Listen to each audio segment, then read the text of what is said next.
Rendons-nous dans la province du Haut-Katanga, malgré des décisions de justice rendues à tous les niveaux en faveur des Lupemba Mining et les instructions du président de la République exigeant la démilitarisation des sites miniers, la concession des Goma Mining situés à Kisangala demeure le théâtre des vives tensions entre la présence militaire persistante, les accusations d'influence politique et la non-exécution des décisions judiciaires. Ces dossiers met en lumière les limites de l'état de droit dans une zone minière où les intérêts économiques semblent encore primer sur le respect de la loi. Reportage avec Kant Ilunga. Dans la cité de Kisankala, au cœur d'un important bassin minier, les conflits autour de l'exploitation des concessions ne cessent de s'intensifier. Des tensions qui, bien souvent, dépassent les simples cadres fonciers pour prendre une dimension politique ou intimidation. Menaces et démonstrations de force semblent parfois surplanter le respect de la loi. Nous sommes sur le site minier de Goma Mining, une concession acquise en 2004. Des années plus tard, à la suite d'un contrat conclu entre les parties,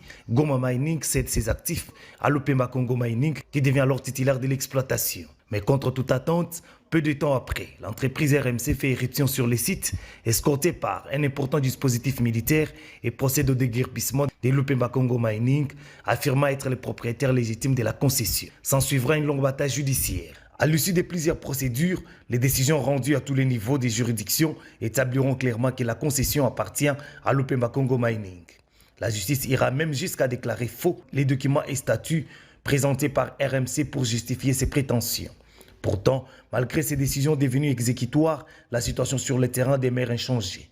L'entreprise RMC, réputée bénéficiaire d'importants relais d'influence, continue d'occuper les lieux, empêchant les véritables détenteurs des droits d'exploiter sa concession. Cette situation soulève de nombreuses interrogations, d'autant plus qu'au cours du Conseil des ministres tenu le 10 juillet 2026, le président de la République avait fermement réaffirmé sa volonté de voir tous les sites miniers démilitarisés en interdisant toute présence militaire dans les concessions minières. Une décision que le commandant région avait promis de mettre en exécution. L'ordre du gouvernement est clair. Tous les militaires qui sont dans le site Kisankala, on m'a dit qu'il y avait des soldats. J'ai donné instruction ce matin. Les camions sont partis. On est en train de dégager tout le monde. C'est interdit. Si cette instruction présidentielle a été appliquée dans plusieurs provinces minières, les sites de Goma Mining semblent faire figure d'exception. Sur place, une présence militaire importante reste visible. Selon plusieurs sources concordantes, ces éléments militaires auraient été déployés afin de consolider la position de l'entreprise RMC en dépit des décisions des juridictions rendues en faveur des Lupemba Congo Mining.